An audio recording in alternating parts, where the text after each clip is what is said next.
Hi all, welcome to DP's kitchen.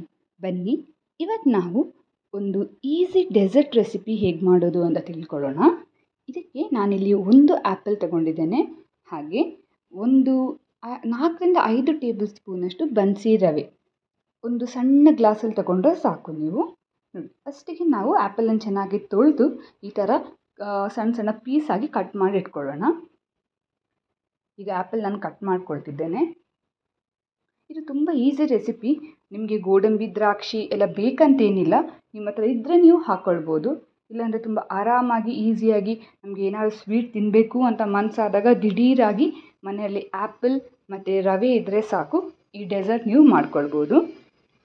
ತುಂಬ ಟೇಸ್ಟಿಯಾಗಿರುತ್ತೆ, ಹೆಲ್ತ್ಗೂ ತುಂಬಾ ಒಳ್ಳೆಯದು ಇದು. ನೋಡಿ, ಈಗ ನಾವು ಇದನ್ನೆಲ್ಲ ಮಿಕ್ಸಿ ಜಾರ್ಗೆ ಹಾಕ್ಕೊಂಡು ಇದಕ್ಕೆ 1-2 ಸ್ಪೂನಷ್ಟು ಸ್ವಲ್ಪ ನೀರು ಸೇರಿಸ್ಕೊಂಡು ನಾವಿದರ ಪ್ಯೂರಿ ಮಾಡ್ಕೊಳ್ಬೇಕು. ನೋಡಿ, ಒಂದು ಸ್ವಲ್ಪ ನೀರು ಹಾಕ್ಕೊಳ್ಳಿ, 1/4 ಲೋಟಕ್ಕಿಂತ ಕಡಿಮೆ ನೀರು ಹಾಕ್ಕೊಳ್ಬೇಕು. ನೋಡಿ, ಈಗ ಪ್ಯೂರಿ ರೆಡಿಯಾಗಿದೆ. ಈಗ ನಾವೊಂದು ಪ್ಯಾನ್ ತಗೊಂಡು ಇದಕ್ಕೆ ಸ್ವಲ್ಪ 1 ಸ್ಪೂನಷ್ಟು ತುಪ್ಪ ಹಾಕ್ಕೊಳ್ಳಿ. ಹಾಗೆ ಚಕ್ಕೆ, ಇದು ತುಂಬ ಇಂಪಾರ್ಟೆಂಟ್.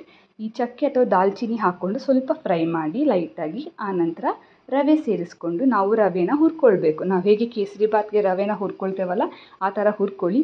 ಅದರ ಘಮ ಬಿಟ್ಕೊಳ್ಬೇಕು. ಲೋ ಟು ಮೀಡಿಯಮ್ ಫ್ಲೇಮಲ್ಲಿ ಇರಲಿ. ಅದರ ಘಮ ಬಿಟ್ಕೊಂಡ ನಂತರ ನಾವಿದಕ್ಕೆ ಆ್ಯಪಲ್ ಪ್ಯೂರಿ ಹಾಗೆ 1.5 ಗ್ಲಾಸಷ್ಟು ನೀರು ಸೇರಿಸ್ಕೊಳ್ಳೋಣ. ರವೆ ತಗೊಂಡಿದ್ದೀರಲ್ಲ, ಆ ಗ್ಲಾಸಲ್ಲಿ 1.5 ಗ್ಲಾಸಷ್ಟು ನೀರು ಸೇರಿಸ್ಕೊಂಡು ಚೆನ್ನಾಗಿ ಮಿಕ್ಸ್ ಮಾಡ್ಕೊಳ್ಳಿ.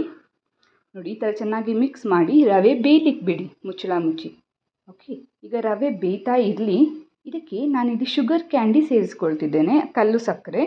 ನೋಡಿ, ನೆನಪಲ್ಲಿ ಇಟ್ಕೊಳ್ಳಿ, ಆ್ಯಪಲ್ ತುಂಬಾ ಹುಳಿ ಇತ್ತಂತ ಅಂದರೆ ನೀವು ಇದಕ್ಕೆ ಸೇರಿಸ್ಕೊಳ್ಬೋದು ಶುಗರ್ ಅಥವಾ ಶುಗರ್ ಕ್ಯಾಂಡಿ. ಇಲ್ಲ ಅಂತಂದರೆ ನೀವು ಇದನ್ನು ಸ್ಕಿಪ್ ಮಾಡಿ ಡೈರೆಕ್ಟಾಗಿ ಹಾಗೂ ತಿನ್ಬೋದು. ತುಂಬ ಚೆನ್ನಾಗಿರುತ್ತೆ, ಆ್ಯಪಲ್ದು ಫ್ಲೇವರ್ ನಿಮ್ಗೆ ಸಿಗುತ್ತೆ. ಓಕೆ, ನೋಡಿ ರೆಡಿ ಆಯಿತು ಆ್ಯಪಲ್ ಹಲ್ವಾ.